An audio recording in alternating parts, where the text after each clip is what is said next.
This is Martin Sixsmith, used to be the BBC's man in Moscow. And Washington. You're depressed. Well, I got the sack. I'm unemployed. Yes, but it wasn't your fault, was it? That's why I'm depressed. What are you working on at the moment? I know this woman. She had a baby when she was a teenager. She's kept it secret for 50 years.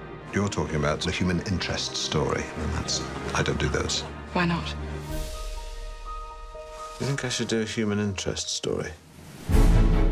Philomena, how are you? I had a hip replacement last year, Martin. Titanium, so it won't rust. Otherwise, I'd have to oil you like the Tin Man.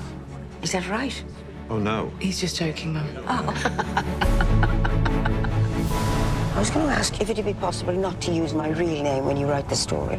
What about Anne Boleyn? That's a lovely name. Well, if somebody had that. We're going to have to use your real name, Philomena. I only want to know if he's all right. Perhaps these older nuns could help us with some of the details.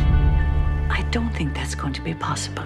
Why not? You're a journalist. I used to be. Martin's a Roman Catholic. Yes. Well, no, I used to be. My guess is that Anthony was adopted and sent to America. I think I would like to go.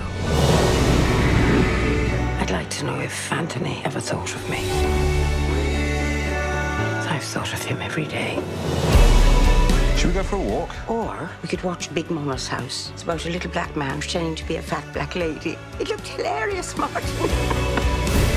She told 4 people today that they were 1 in a million. What are the chances of that?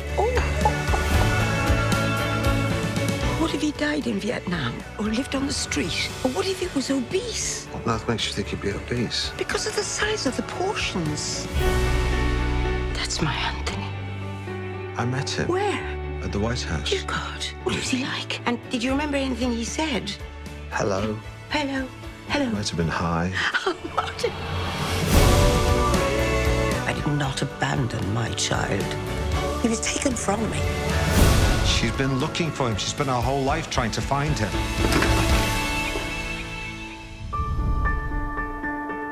I've never been to Mexico, but I believe it's lovely. Apart from the kidnappings.